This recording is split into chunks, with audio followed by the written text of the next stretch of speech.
नमस्कार, बहुत स्वागत है आपका। प्रथम पूज्य विघ्नहर्ता भगवान गणेश और उनको प्रसन्न करने के लिए आप कुछ ऐसी वस्तुएं हैं जो रोज ही अर्पित करते हैं या अपने पूजा में आप शामिल जरूर करते हैं जब आप घर में आम दिनों में भी पूजा करते हैं, जैसे कि दूर्वा, लाल पुष्प, लड्डू, मोदक या गुड़ की डली। लेकिन भोलेनाथ के जो पुत्र है ना, उनकी कृपा कुछ पत्तों को अर्पित करके भी पाया जा सकता है। आज हम एक छोटा सा प्रयोग बताएंगे जो जीवन के हर परेशानियों से आपको बाहर निकालेगा, चाहे वो स्वास्थ्य की हो, धन की हो, खुशियों की हो या कोई मनोरथ पूरी करने की हो। क्योंकि भगवान गणेश को मंगल मूर्ति कहा जाता है, यानी अच्छा करने वाले, शुभ मंगल कार्य करवाने वाले, बिना कोई विघ्न बाधा के कार्य पूरा करवाने वाले। और गणेश जी की उपासना से हर तरह के विघ्न बाधाएं दूर हो जाती है, चाहे वो संतान की हो, संतान प्राप्ति नहीं हो पा रही है, शिक्षा अच्छी नहीं हो पा रही है, या फिर भाग्य के लिए। तो गणपति की उपासना से कुंडली के अशुभ योग भी नष्ट हो जाते हैं। अशुभ योग यानी अगर कुंडली में कोई भी दुर्योग है, चाहे वो किसी भी ग्रह के कारण है, लेकिन सिर्फ अगर आप गणेश जी की उपासना करते हैं तो आपके कुंडली के सारे दुर्योग समाप्त हो जाते हैं। देखिए, गणेश जी को आज जो हम पत्ते की बात करेंगे, हर पत्ते का अलग रंग होता है, अलग खुशबू होता है, और इसके अलग रंग और अलग गंध अलग ग्रहों से जुड़े होते हैं। सिर्फ रंग पे मत जाइए, रंग तो ग्रीन में ही सारे पत्ते होते हैं, लेकिन इसके जो खुशबू है वो ग्रह से जुड़े होते हैं। और जब आप उन ग्रहों के पत्ते अर्पित कर देते हैं गणेश जी को, तब आपके वो ग्रह भी मजबूत होने लगते हैं, उस ग्रह के जो दुष्प्रभाव है वो समाप्त होने लगता है। तो खास तरीके से गणपति को अलग अलग पत्ते अर्पित करने से मंत्रों के साथ आपकी मनोवांछित मनोकामनाएं पूर्ण हो जाती है। तो गणेश जी का महोत्सव चला आ रहा है। वैसे आम दिनों में सिर्फ बुधवार के दिन ये प्रयोग करें, और गणेश जी का जो ये अभी अनंत चतुर्दशी तक चलेगा महोत्सव, जन्मोत्सव का जो उत्सव हम मना रहे हैं, इस समय में आप किसी भी दिन कर सकते हैं, अनंत चतुर्दशी के दिन या फिर अनंत चतुर्दशी के दिन तक, या फिर किसी भी बुधवार को। तो बुधवार या चतुर्थी को गणेश जी को ये पत्ते अर्पित करें। सुबह स्नान वगैरह करके गणपति के सामने घी का दिया जलाए। अब उनको सबसे ज़्यादा प्रिय है मोदक, तो उनको मोदक का भोग जरूर लगाए। और गणेश जी के सामने जब आप दिया जलाकर बैठेंगे, तब आप जो पत्ते हैं वो आपके पत्ते के अलग अलग मनोरथ को पूरे करेंगे। लेकिन उसके पहले एक बात बता दें, आप एक छोटा सा प्रयोग कर लीजिएगा। एक आक का पत्ता, आक तो पता होगा, आंकड़े का पत्ता जिसको कहते हैं, ले आइए। अब इसको धोकर अच्छे से साफ कर ले। देखिए, आंकड़े के जड़ में गणेश जी का निवास होता है, यानी कि आंकड़े का जब पौधा 10-12 साल पुराना हो जाता है तो नीचे में गणेश जी की आकृति बनती है। तो इसीलिए आंकड़े का पौधा का पत्ते का बहुत महत्व है। एक पत्ता ले आए, उस पर सिंदूर, एक सिक्का रख कर गणेश जी को भेंट कर दें। ये उपाय आप घर में भी कर सकते हैं किसी भी दिन। और गणेश जी की जितनी भी पसंदीदा वस्तु है, आप किसी भी दिन उन्हें अर्पित कर दीजिएगा। वैसे सर्वोत्तम होता है बुधवार या चतुर्थी तिथि, या फिर गणेश महोत्सव के 10 के 10 दिनों में किसी भी दिन, जैसे हल्दी है, अक्षत है, सुपारी सिक्का है, ये सभी चीज़ें।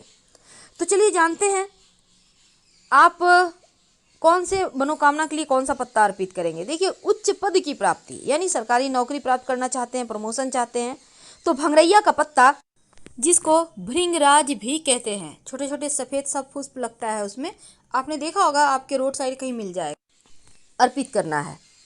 और बोलिएगा गणाधीशाय नमः। लेकिन पत्ता कितना अर्पित करेंगे? कम से कम 9 पत्ता या 108 पत्ता। और गणाधीशाय नमः आपकी मर्जी पर जितने मन उतने बार पढ़ें, कम से कम 5 बार तो जरूर, या जितने बार आपने पत्ते अर्पित किए उतने बार। संतान प्राप्ति के लिए भी या तो 9 पत्ते या फिर 108 बेलपत्र के पत्ते अर्पित करें, और बोलिए उमा पुत्राय नमः। हर एक पत्ता अर्पित करने के समय आपको ये मंत्र बोलना है, उमा पुत्राय नमः। अब जैसे स्वास्थ्य की परेशानी है, बहुत ज़्यादा आप परेशान हैं, तब एक छोटा सा काम करें। बेर का पेड़ आपके आसपास होगा, कहीं भी रोड साइड आपको मिल जाएगा बेर का पेड़, वहाँ से पत्ते तोड़ के ले आइए। 9 या 108, याद रखिए हर एक चीज़ में 9 या 108 यूज करना है। और बेर का जो पत्ता है उसको लंबोदराय नमः बोलकर एक एक करके अर्पित करते जाएं। या तो 9 या फिर 108, बीच का कोई और संख्या नहीं, याद रखिएगा 9 ही ले लें। और फिर अगर आपके कार्यों में बार बार बाधाएं आती है, कोई भी कार्य नहीं बन रहा है, विघ्न है, बहुत बाधाएं, जैसे कि ना नौकरी लग रही है, घर बन रहा है, ना अपना मकान हो रहा है, कुछ भी नहीं हो पा रहा है, ना विवाह शादी हो पा रहा है, तब सेम का पत्ता वक्रतुंडाय नमः कहते हुए कम से कम 9 पत्ता अर्पित करें। वक्रतुंडाय नमः करके अर्पित करें। मान सम्मान यश की प्राप्ति के लिए तेज पत्ता अर्पित करें। यहाँ भी वही संख्या है 9 या 108। बोलिए चतुर्होत्रे नमः, चतुर्होत्रे नमः। तो 9 पत्ता कम से कम ले लें और बोलते हुए अर्पित कर दें। नौकरी के लिए आप चाहते हैं कि सरकारी नौकरी मिले, प्राइवेट नौकरी भी चलेगा, तो आप कनेर का पुष्प होता है ना, उसी का पत्ता ले आए, कम से कम 9 या 108 पत्ता ले आए। विकटाय नमः एक एक करके बोलते जाएं, एक एक करके पत्ता अर्पित करते जाएं। विकटाय नमः। तो इस तरह से आप अर्पित करें। अगर आप व्यवसायी हैं, आप चाहते हैं आपका व्यवसाय खूब अच्छा चले, केतकी का पत्ता ले आइए। और केतकी का पत्ता भी आपको 9 ही लाना है या 108 ले आएंगे। और एक एक करके पत्ता अर्पित करते जाइएगा गणपति बप्पा को और बोलिएगा सिद्धि विनायकाय नमः, सिद्धि विनायकाय नमः। अगर धन की मुश्किल ज़्यादा परेशान करे, बहुत ज़्यादा आप परेशान हैं, क्या करेंगे? धन आ ही नहीं रहा, आता भी है तो बचता नहीं है। आप चाहते हैं कि गणपति के आशीर्वाद से आपका घर धन धान्य से भरा रहे, तब आंकड़े का पत्ता ले आएँ। आँख जिसको जो भोला बाबा को बहुत पसंद है, शिव जी को, तो आंकड़े का एक पत्ता ले आएँ और एक नहीं 9 लाना है। और लाकर अच्छे से जो भी पत्ता आप अर्पित करेंगे धोकर साफ करके कीजिएगा। एक एक करके अर्पित करें और बोलिए विनायकाय नमः, विनायकाय नमः बोलते हुए 9 पत्ता अर्पित कर दें या 108 पत्ता। अब कई बार क्या होता है, आजकल के ज़माने में भागदौड़ में लोगों को हृदय रोग बहुत हो गया है, डायबिटीज़, हृदय रोग या फिर बहुत ही गंभीर समस्या। तो ऐसे में अर्जुन का पत्ता ले आइए 9 और बोलिए एक एक करके अर्पित करना है।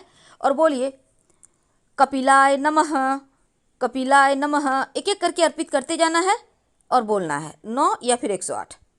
अब अगर शनिदेव पीड़ा दे रहे हैं, शनि की 7.5 ढैया है, कुंडली में अच्छे नहीं है, तब क्या करेंगे?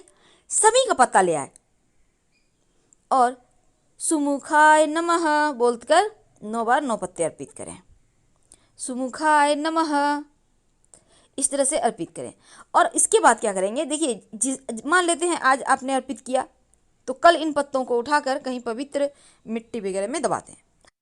लेकिन अगर आपको जॉब नहीं लग रही, व्यापार में तरक्की नहीं हो रहा, लंबे समय से आप मुश्किलों में हैं, कोई भी मुश्किल हो, कैसी भी हो, आर्थिक, शारीरिक, मानसिक, तब आप एक छोटा सा काम करें। जावित्री एक प्रकार का मसाला है, उसके फूल ले आएँ और नित्य दिन गणेश जी को अर्पित करें और भोग के रूप में, प्रसाद के रूप में उनको अर्पित करना है।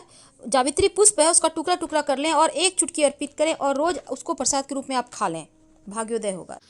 तो हम आपसे विदा लेते हैं। जानकारी अच्छी लगे तब लाइक कर सब्सक्राइब करें, अपनों से शेयर करें, कमेंट में हर हर महादेव जरूर लिखें। धन्यवाद।